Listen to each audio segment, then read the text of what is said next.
ассалому алайкум дӯстон, чун ҳар вақта бо шумо ҳастам дар барномаи Алиф Он. дар барнома шуморо оид ба ҷанбасту навгониҳои алиф ҳар моҳ хабар хоҳам дод. акнун мегузарем ба ҷанбасти моҳи июн. дар ин моҳ маъракаи деринтизорамон баргузор гардид. иқдоми зур.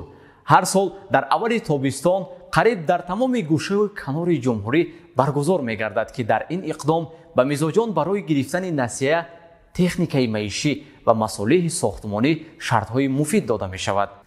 дар раванди тайёрӣ ба ин иқдом меъёри корти саломи мизоҷон зиёд карда шуда ба идораи хизматрасониҳои бонкӣ кармандони нав ҷалб карда шуд ва нуқтаи хизматрасониҳо ки то иқдом шумораашон 11 адад буд, шумораашон ба 30 адад расид.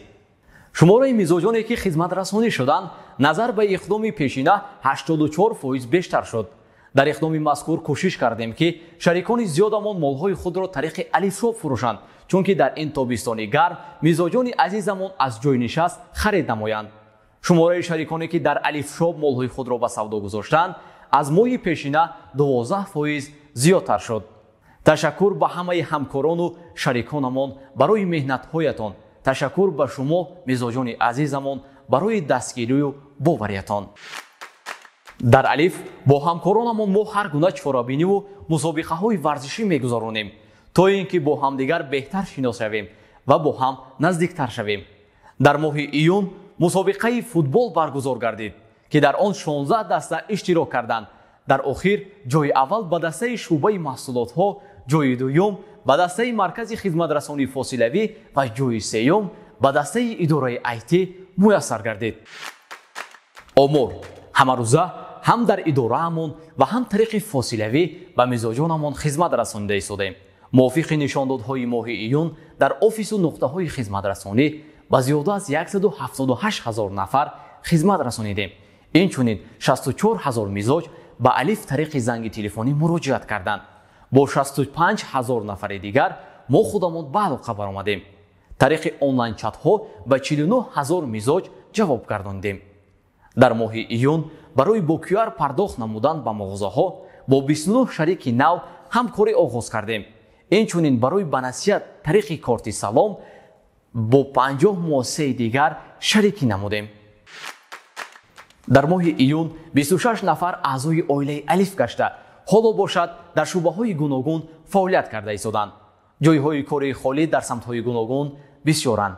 ба сайти job.alif.tg даромада бо онҳо шинос шавед ва дархост гузоред. дарҳои алиф ба нафарони ғайратманд ҳамеша кушода аст. алиф дар баробари хизматрасониҳои корти салом инчунин маблағгузорӣ яъне қарзҳои калонро низ ба роҳ мондааст. имрӯз дар меҳмонӣ мо қарор доранд Ақназар Имомназаров, муовини роҳбари шӯъбаи амонатӣ ва қарзҳои калон.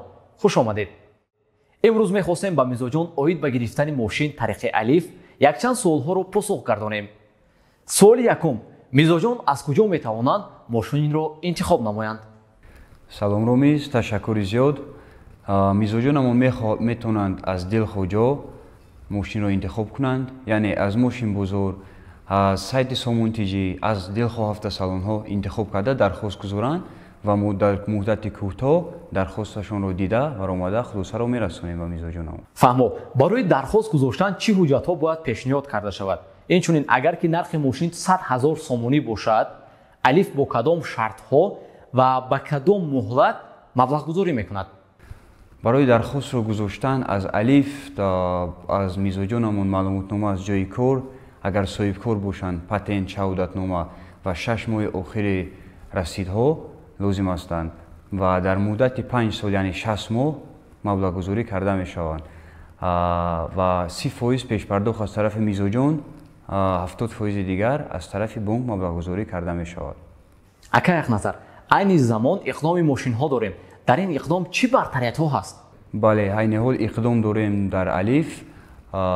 мо метавонем 20% пешпардохт аз мизоҷон талаб кунем, яъне 30% не, ва худи фоизомон бо доллари амрикоӣ 13% ва бо сомонӣ бошад 25%.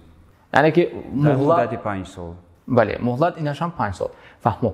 акай Ақназар, охирон савол ва саволи шахсӣ аст. یعنی که در اقدام میخوام من شخصا ماشین گیرم لیکن پیش پرداخت ندارم، میتونم درخواست گذارم؟ بله میتونین درخواست گذارین. کمیته قرضی دیده برآمده میتونن با گروه الوهگی درخواست شما رو بینن. فهمو، تشکر زیاد. دوستان تا 15 ایول دیر نمانید و با شرط های اقدام برای گرفتن ماشین درخواست گذارید. خوش خبر، در بختر 5 بانکомати نو گذاشتیم. با رویخط و سراغ بانکомат ها در سایت alif.tj شناس شوید. در نیمه دوم ماه ایول اقدام کشبک ها گذرانیده می شود.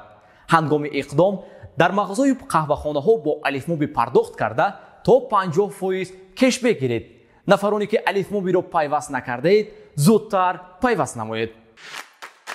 بخش سوال های تکراری. سوال یکم، اگر مبلغ ماهانه خرید ماشین را پیش از مهلت سپاری کمیسیا کم می شود؟ جواب: بله، چون که طرز پرداخت انویتیتی است، یعنی فایده بانک از باقی مانده قرض گرفته می شود. برای مثال اگر مزاج ماشین را با مهلت 5 سال گیرد و آن را در 1 سال پرداخت نماید، وابسته از پرداخت فایز 1 ساله را می سپارد. سوال دوم، بسته های سیاحی را با کارت سلام به نسیه گرفته می شود؟ جواب: بله، شما می توانید در alifshop.tj با شریکانمان شناس شده بسته های سیاحی کشورهای زیاد از جمله ترکیه، تایلند، آذربایجان، مالایزیا، دولت‌های عرب و دیگران را انتخاب کرده درخواست گذارید تا 24 ماه به نسیه گرفته پولش را майда سپارید. دوستان، من به سیاحت می روم. تا ماه آینده تن صحت و خانه آباد باشید.